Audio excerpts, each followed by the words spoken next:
How's this for a story? This is from Mediaite.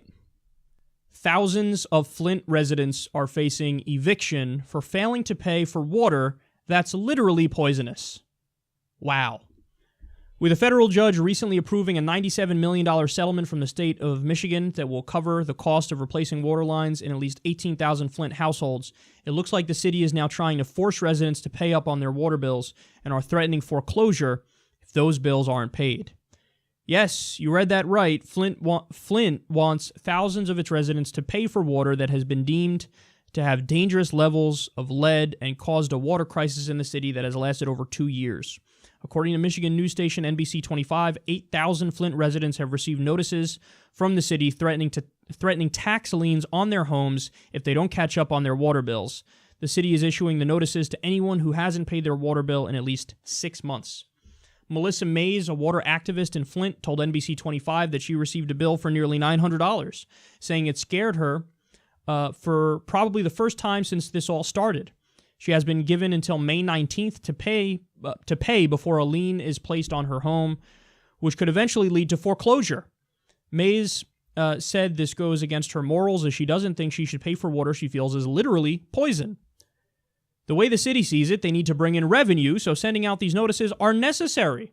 According to city official Al Mooney, after the city sent out shut-off warnings last month, they brought in $3 million.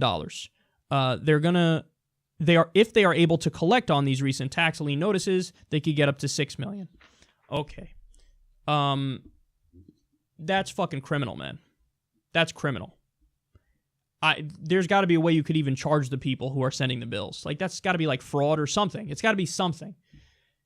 You're not delivering on the product, and you want them to pay for it. That's fraud, right? Like, oh, you are going to get water. Oh, wait, it is poison? Tee-hee-hee, whatevs, pay me. No.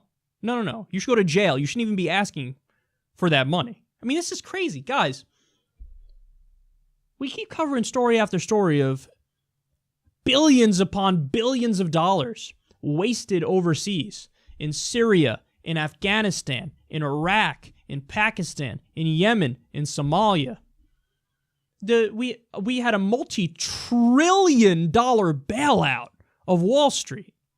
We got corporate welfare out the wazoo. ExxonMobil gets $4 billion every year for research and development when they're one of the most profitable corporations on the planet. And we have in Flint, Michigan, people are being forced to pay for poisonous water or lose their house.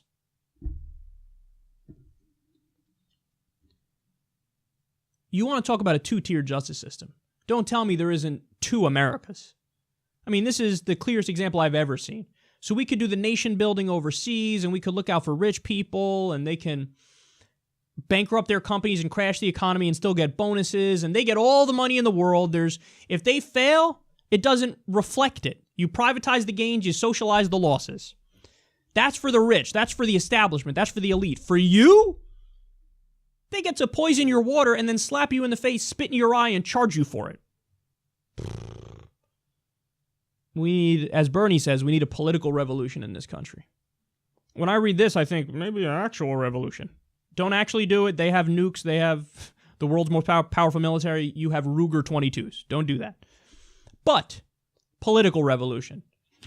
We got to have a wave of grassroots populist progressives who rise up, who are not corrupt. And by the way, how much money in tax breaks has Michigan given to corporations? And they say, we don't have any revenue, so we need to charge the people for the water that's poison.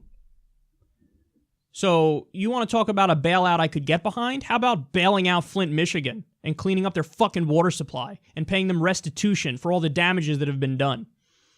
But no, we have money for corporations, we have money for the military-industrial complex, money for endless war, we don't have money for the people. Fuck that.